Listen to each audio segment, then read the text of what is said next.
Hi everyone, we are Group 4. My name is Jeff. I'm joined with Sarah, Antigona, and Tamia, and today we'll be talking to you about the no-kill animal shelter and our findings with it. First, we'll be talking to you about the business understanding. Austin, Texas is known as a no-kill city. In 2010, the Austin came to the conclusion of passing a no-kill implementation plan, mandating that all Austin shelters must maintain a greater than 90% live outcome goal. So in our project, we aim to discussing animal shelters' behaviors based on the data we have obtained. We'll be examining adoption rates of these animals within the shelters, which in turn will also enable the development and implementation of better strategies, ensuring most animals will be taken care of. Now on to the data understanding.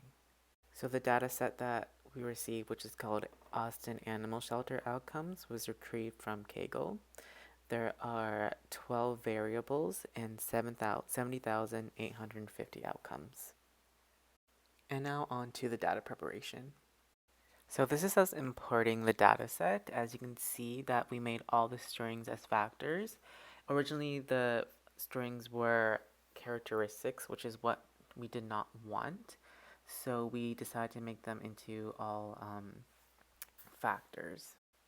So in our data set, one of our target variables was outcome type, and that had 12 missing values, so we decided to get rid of those values altogether, as you can see on the slide right now. One variable that we did decide to remove was date time. This is due to the fact that it was repetitive to month year, so we decided to just get rid of that variable set in order to make sure that there's no redundancies. The next variable that we decided to remove was name. This is due mainly to the fact that name is not really a concrete thing for a pet. It can be changed after adoption, and there's also a lot of missing data with it, so we decided to remove this variable altogether.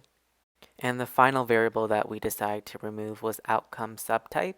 This is mainly due to the fact that there's 57% of missing values with this certain variable, which was hard to compensate, and it was not really relevant to our dataset as well as outcome type can suffice.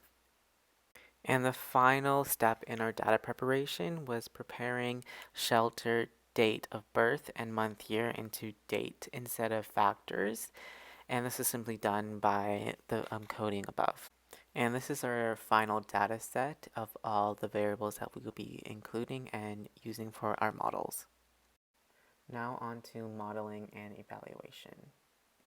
For model and evaluation, we first started with visualizing the data. We came up with 3 graphs, and the first one focuses on outcome type. The below chart shows that the majority of adoptions are for dogs. Dogs are also much more likely than any other animal type to return to their owners, whereas we can see that cats experience the most transfer outcomes. The second graph is for shelter outcomes based on animal type. And this chart shows that other animals, or animals classified as other, are euthanized proportionally a lot more than dogs and cats. The final graph that we have is for outcome type based on sex and whether or not the animal has been spayed or neutered. This graph shows that the vast majority of adopted animals are spayed and neutered.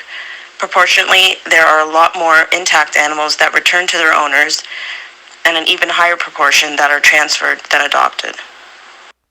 Also to note, we did attempt to do some classification.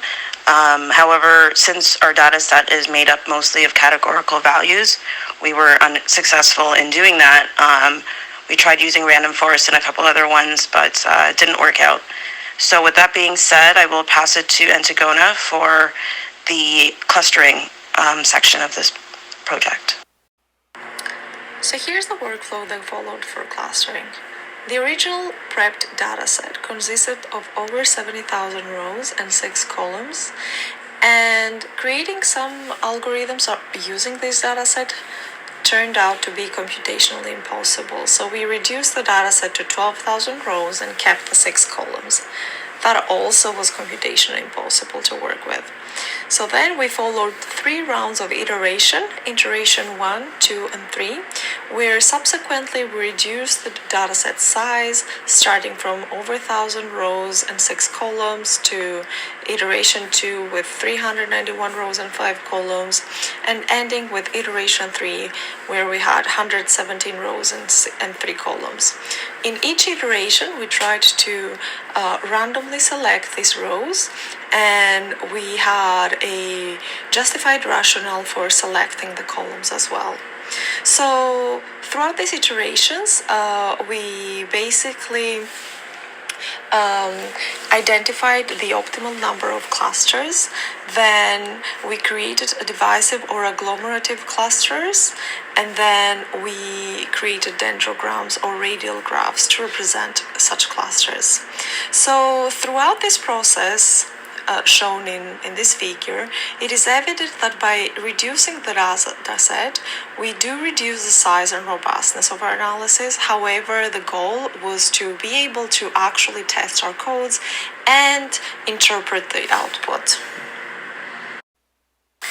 So here's what we got after the first iteration of dataset reduction. On the left is a divisive cluster, and on the right is an agglomerative cluster. The codes for such clusters are on top. We can see that clusters are quite busy, and it is difficult to make any concrete conclusions about the different clusters that we obtained. However, on the first side, it is evident that the clusters are different. Now, as a next step, we are going to reduce the size of the dataset and find out whether we can potentially get more conclusive results. To do so, we ended up reducing the dataset to 391 observations and 5 variables in iteration 2. The variable that we reduced from the previous iteration was the breed, as it had over 2,000 levels, and we felt that that might complicate the clustering process.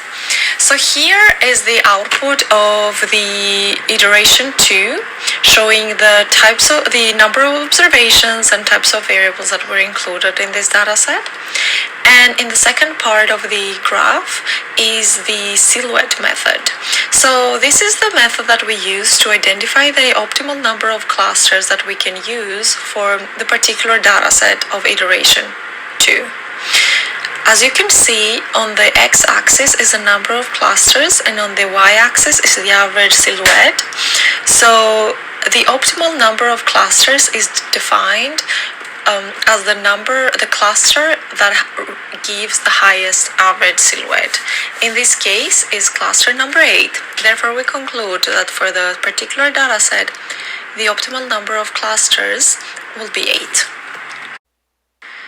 So here's how we successfully managed to cluster a dataset of 391 rows and 5 variables in the dendrogram, including the 8 clusters that we identified previously with the silhouette method.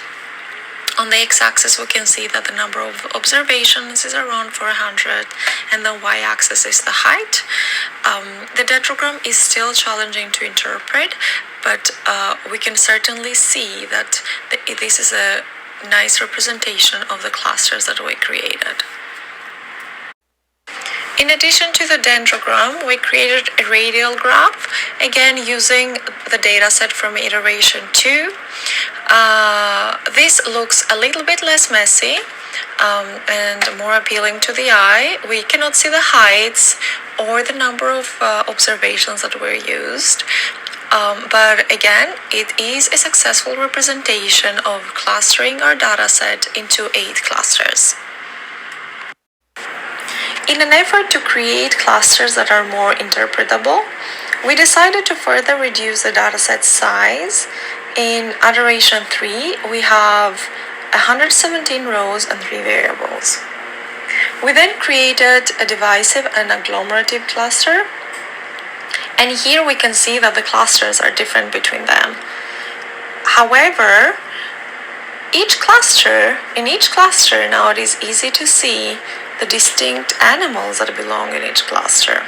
And so it makes it possible to go back to the original data set and identify the animals within each cluster and find the variables that make each animals belong within one cluster and subsequently find variables that make clusters different.